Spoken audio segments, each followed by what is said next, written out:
Welcome to the Franchise Woman podcast, where passion and purpose collide, profits are made, and relationships forged. I'm Rebecca Monet, CEO and Chief Scientist at Zoracle Profiles.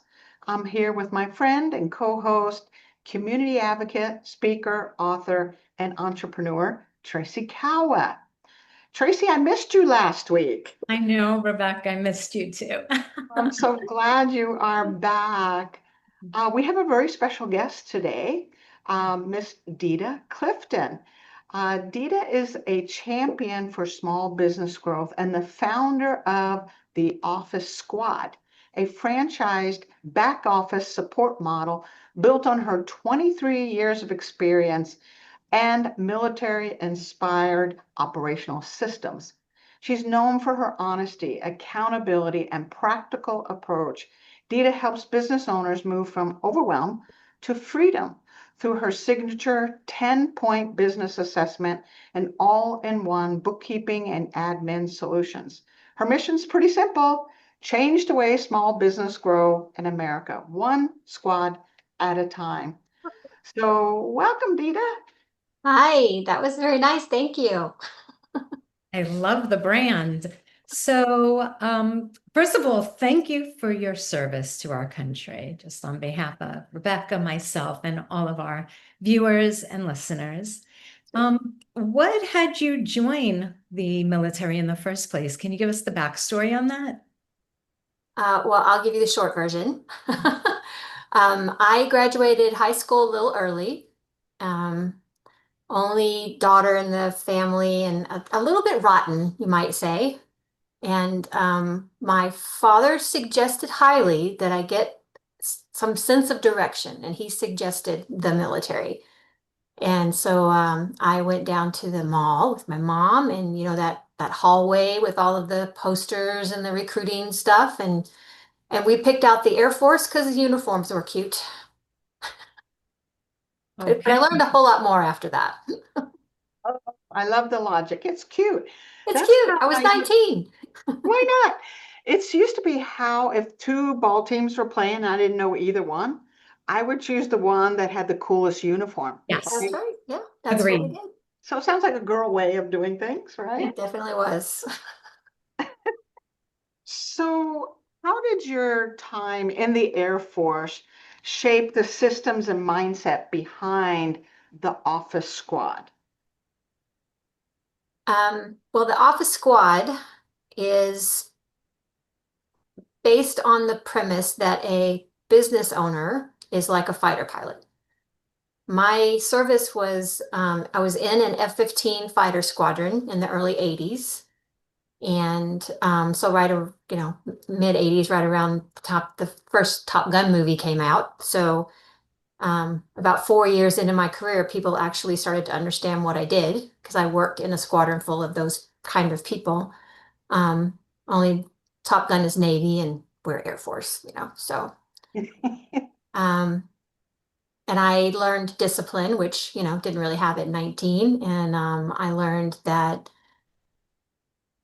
the squadrons all work together. Everyone does things together. Everyone has everyone's back. There's a lot of camaraderie in the military. And you don't see that a lot in the civilian world, or I didn't as a youngster. Everybody's kind of in it for their own thing. And when I got out of the service, I married a pilot, go figure. And we traveled the world, and I was a military spouse then, so I couldn't really keep a job because we moved every 2 to 3 years. And so I started doing volunteer work and I learned how to use QuickBooks. So when we got settled in 2001, I opened a little bookkeeping business from my house so that I could do something, while he was at work. Mhm. And I started meeting these business owners. And I went, oh my God, they're just like fighter pilots. They don't want to worry about any of this other stuff. Just give me a jet, let me go fly, let me do my business. You answer the phone, you do the paperwork, just talk to me when you need me. So that's where it clicked. I could Mhm. take what I learned in the military and apply it to the civilian world and kind of add the discipline and the accountability and the structure to this crazy bookkeeping world that is out there. That is so interesting, and I can relate because all I want to do is podcast and coach. I don't want to look at my numbers. I want the accountant or the bookkeeper, right? To look Yep. at the numbers and do all that back end stuff. So I could really relate to that. They So, just didn't have the support that hmm, I felt that small business owner needs when they first start out. They kind of flail around trying to figure out how to do it all. so do you start with what Rebecca mentioned as your 10-point assessment? Is that where it begins? I only started that 10-point assessment about a year ago when the office squad started running without me. Oh, So I literally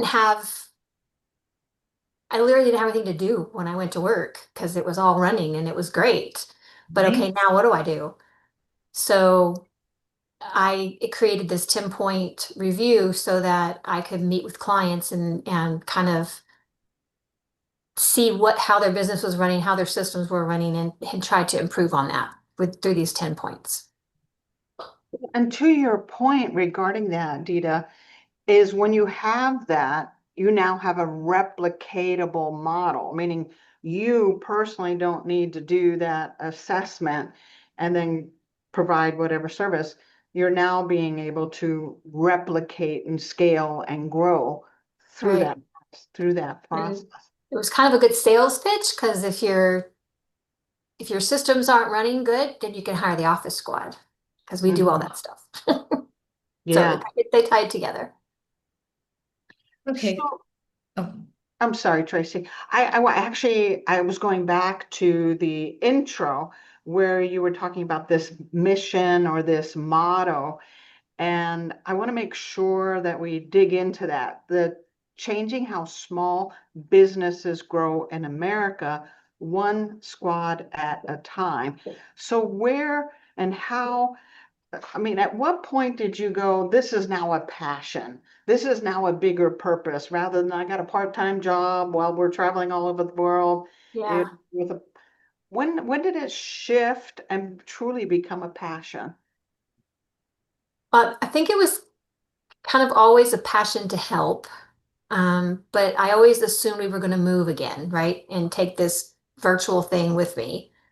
But my husband decided to retire from active flying. And so we stayed in one place for 23 years. And so when he said, we're not going to move anymore, I went, yes, I can do this, So then I moved out of the house and I started, scaling it up. And the girls were a little bit older. So, I didn't have to do so much mom stuff. I had more time to do it. But Yeah. yeah, you got to stay in one place. interesting. So you had mentioned something before we started taping about bookkeeping and accounting. Can you share with our audience what you said? Yes. I believe that bookkeeping is not accounting.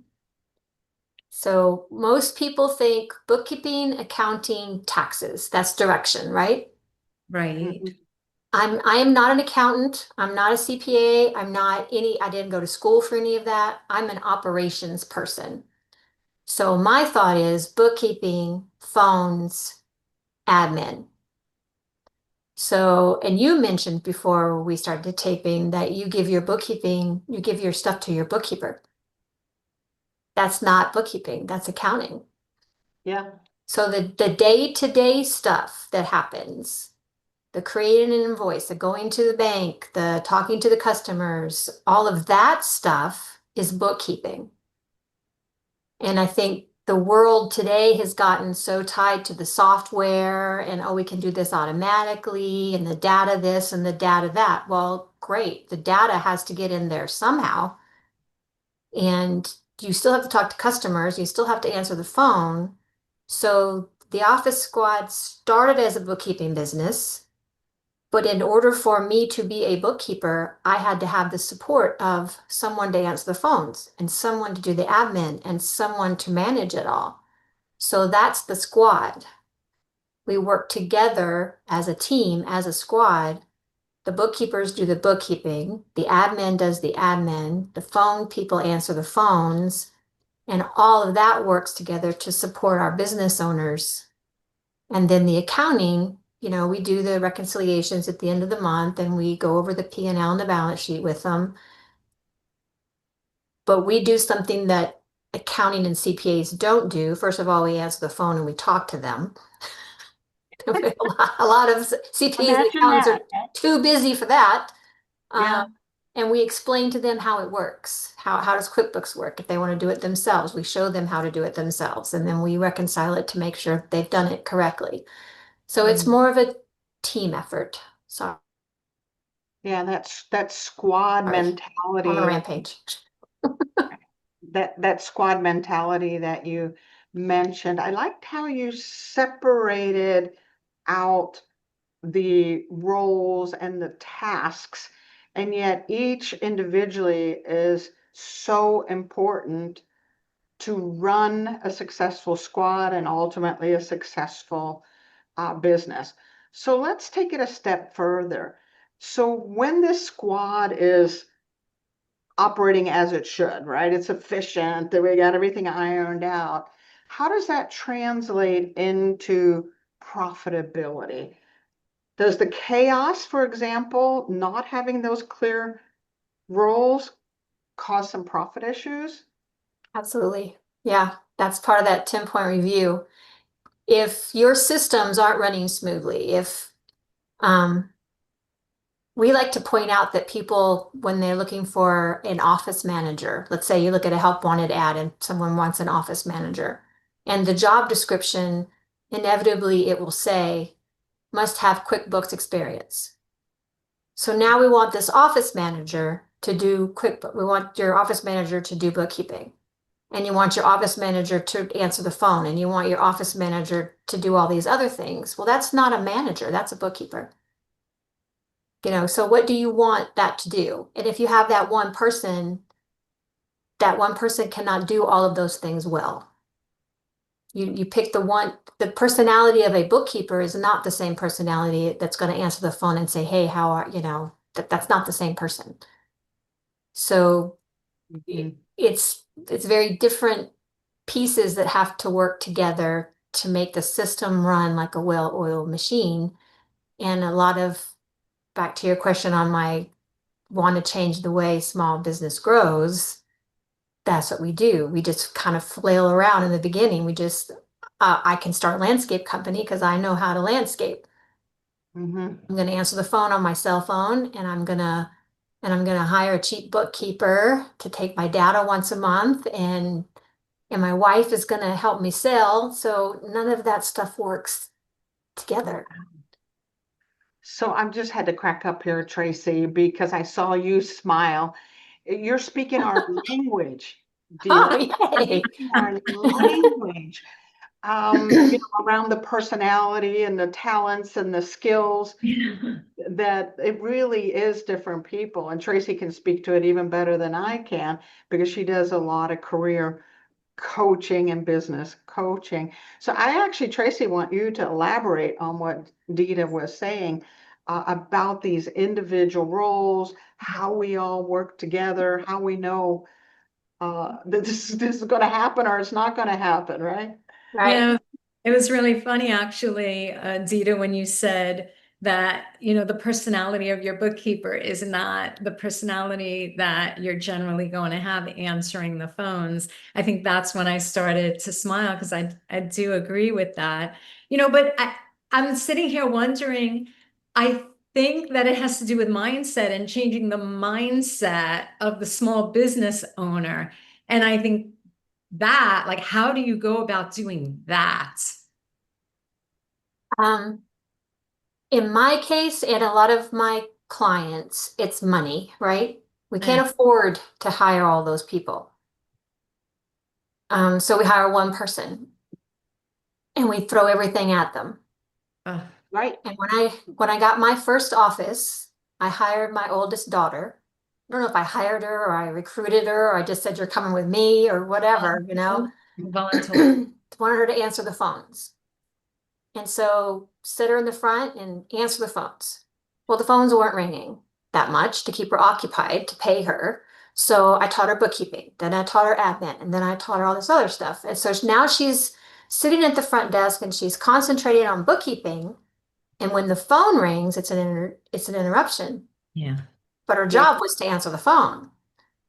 So that's kind of where that clicked. Okay, I got to have someone. When your daughter looks at you and says, I can't do all of it, which one do you want me to do? Your employee is not going to say that to you. Yeah. Your employee is just going to try to do it Do it all. until the balls start getting dropped and then they bail on you and you got to pick it all up. You never knew there was a problem. I think you're talking literally to every small business owner and entrepreneur. If, Yay! we got to build this, what you're calling a squad around this, and we have to have these clearly defined roles so each person can do what they need to do to their best That's ability. stability. Yeah. Which also means we got to get that ROI quickly so we can build that squad. Like you said, it was first just one person doing two jobs, and then it kind of grew. So how did you know who was the right person for your squad? And as you start franchising and you're coaching your future franchisees, how will you know that they're putting the right squads together? So that's what took 20 something years for, right? We all learn by hit and miss because we don't listen to the advice of others. So my first advice is to listen to the advice of others, and then we're still not going to do that because they say don't touch the hot stove and we touch it anyway. So um you have to learn how that your employees are not your friends, that you're hiring for a specific thing. And I had to go through all of that. I mean, I hired my daughter, I hired friends, I had employees that I hired at a reduced rate, and I had to be nice to them because, I want them to work. So you go through all that, and then you grow wiser and you go, okay, that's not good. So that's the good part about buying a franchise, right? All of that stuff has already been learned. Mhm. So now I can teach the franchisee, this is how you select an employee. This is how you select a client, because our clients were very picky and very sticky about who we take into the squad. And they stay on average 7 to 8 years. So Wow. you're looking at monthly recurring revenue continuously for close to 10 years. My oldest client's been with me for 17 years. Nice. Wow. So that's the secret. We have a proprietary pricing structure. It's a membership. You're a member of the flight, and we go above and beyond to help you run your business. Is there a theme that all of your clients have, or are they all in the same industry? Like, what Yeah. do they all have as that common denominator that make them stay with you long, or that have them choose you? One of the things that I hated when I was, not hated is a bad word, but one of the things I didn't like to be asked was, what is your target market? Right? Every marketing person says, what is your target market? Yeah. Anybody that has a small business is my Yeah. target market. Doesn't matter what they're selling or what they're doing. The basic structure of your office is the same. And clients inevitably, well, mine's different. You just nod and go, yeah, it's different. Okay, I got you. Yes, you're going to have little things that are particular, but the basics are the same. A debit is a debit and a credit is a credit, and you answer the phone the right way and you treat your client, it's all one set thing. So we have clients from all shapes and sizes and industries. The office squad receives mail and hangs up business licenses. So that's like $95 a month. So those are little clients that are just starting out. We answer phones. And then we have clients like my oldest client who has an office in the suite, and we take care of like 3 or 4 of his different entities, and we do everything, and he travels. So Yeah. that's 4 to 5 grand a month. So it's everything in between. And my staff tells me that's the hardest part because everybody's a little bit different. Everybody's a little different size. And so you have to wear a lot of different hats to accommodate them all, but we're doing it all the same way. I think you hit a really important point here. The back office component is the same no matter what business you run. Yeah. Needing to hire someone in-house rather than getting your squad, the office squad, to help with people where it can be outsourced in some way. So you don't have to hire 3 people. You hire a company provides these things, and the professionals, this is what they do. They know how to answer a phone. They know how to make, get that P&L statement for you or whatever. Yeah. How I'm seeing it is correct. Uh-oh. Did we Hopefully lose you? it's not my internet. There we go. Okay. Am I frozen? Yeah, you're back. Okay. So did you understand the question, or do you want me to I rephrase think it? I missed the last part. What was the end of it? That's the question. So the question is, so these are the services that Office Squad and future franchisees that are Office Squad is they are this back office. So a business owner or a entrepreneur who may not be able to manage 3 or 4 people, or even afford 3 or 4 people, can use Office Squad to fill those gaps. Is that correct? Is that how I'm seeing it? Yeah. You can hire, we say don't hire a person, hire a squad. So instead of hiring that one person and getting them to do all that stuff, hire the squad. And we can normally do it in half the price, half Wow. the time. So we So- save our clients 50 to 60% off of payroll Wow. because we know what we're doing and we're only concentrating on one thing. You know, that poor office manager or bookkeeper that you've got in-house is trying to do several different jobs and being interrupted all day, so they Mhm. don't get it accomplished as fast. Whereas the squad is doing their particular task on their particular client, and it happens faster. Efficiency rules. There you go. That's a good word. It really does. That's a really good point. I have a burning question. Is that a bull on a sofa behind you? It is. That is the cutest thing. Is there like a meaning behind it or just something to make you laugh? Sort of. I wanted a conversation piece to go behind my head when we moved in here. And so I don't live in Vegas anymore. The office squad is in Vegas, but my husband wanted to retire out here in Texas. And so we live in an aviation community, and this is actually a hangar home. So there's airplanes downstairs. Oh, that's great. And I confiscated this particular part of the house to be my office, and my mom paints with oils. She's painted all my life. And I told her I wanted something to hang behind me. And we were in Hobby Lobby. Do you guys know what Hobby Lobby is?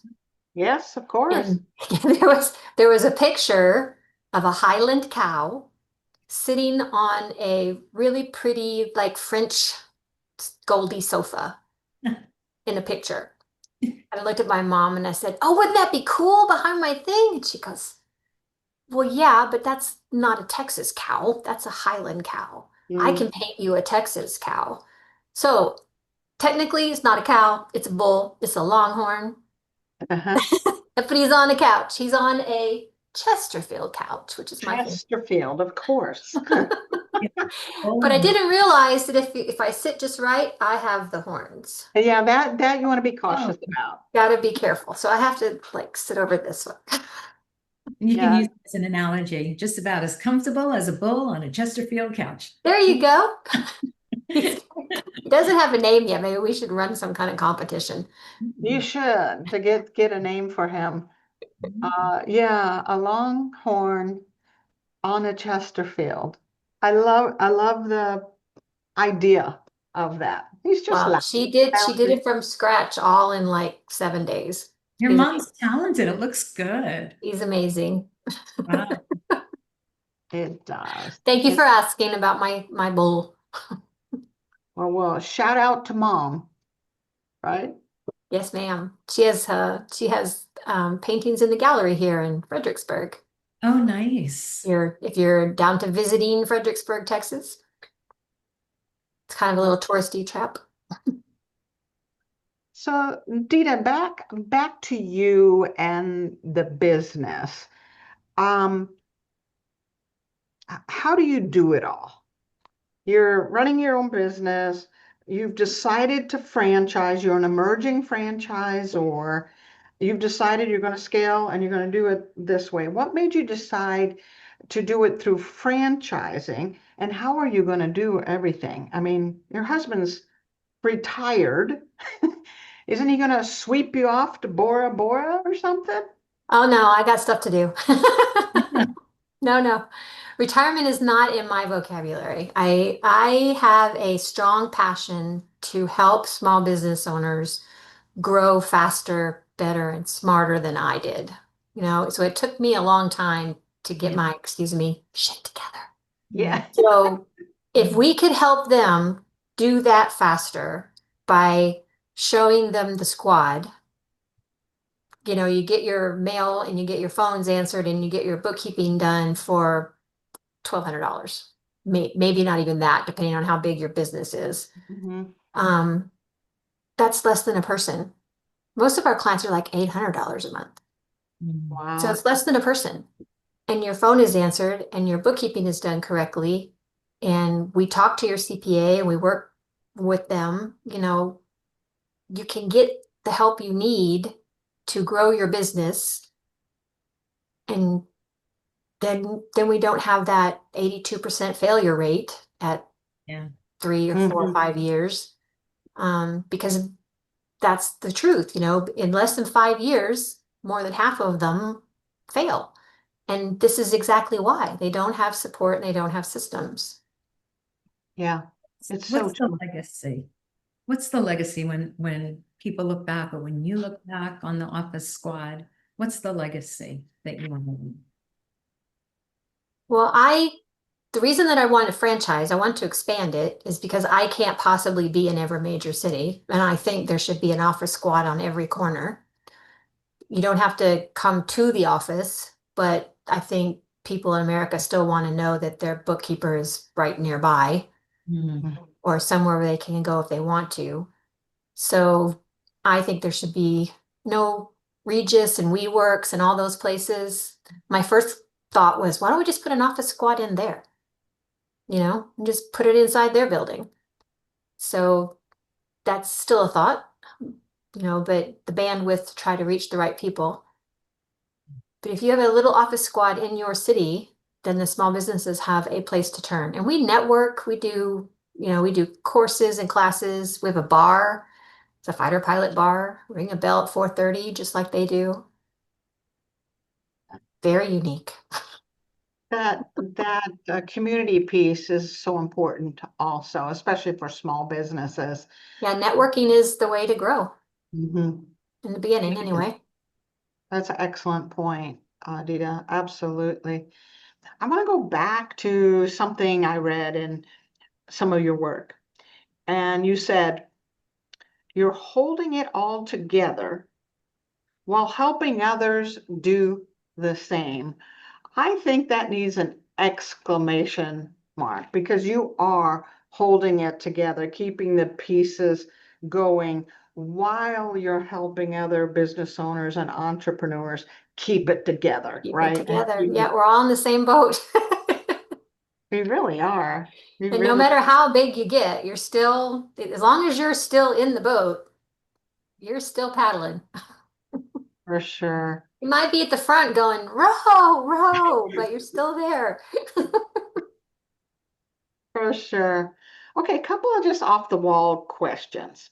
You mentioned drinks at the squad, right? Ah, yes, So for you personally, coffee or cocktails?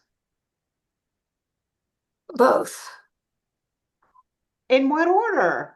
Together? Coffee in the morning, cocktails after 5. So the bar that is in your office squad says that literally on the little sign. Coffee, it's a coffee bar during the day, and then we open it up and ring the bell at 4:30 for cocktails.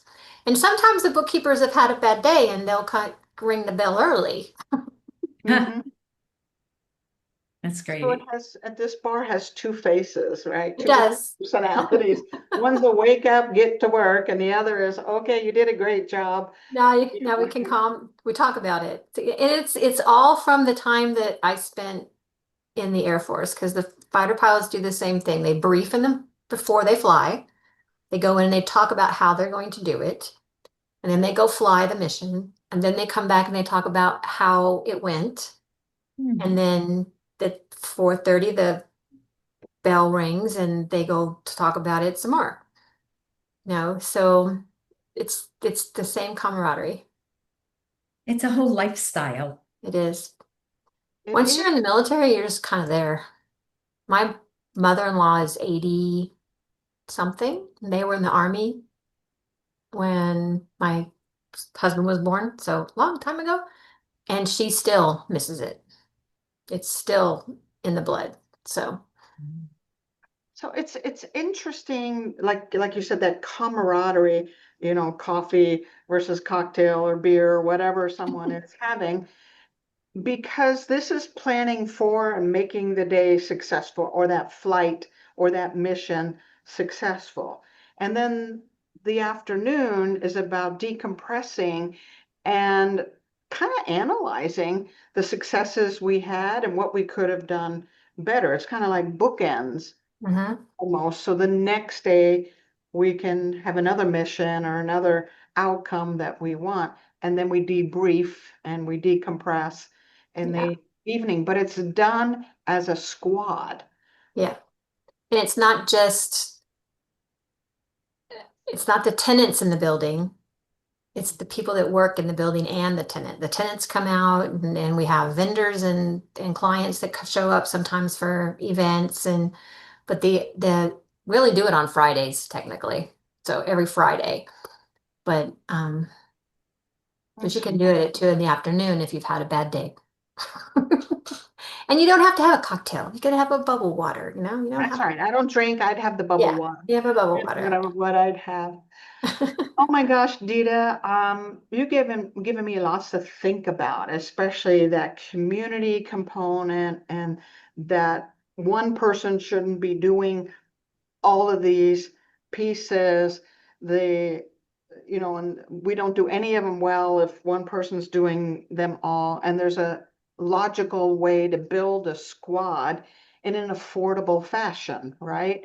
Right. Um, so I think this concept is absolutely brilliant. I think you're going to have fabulous success.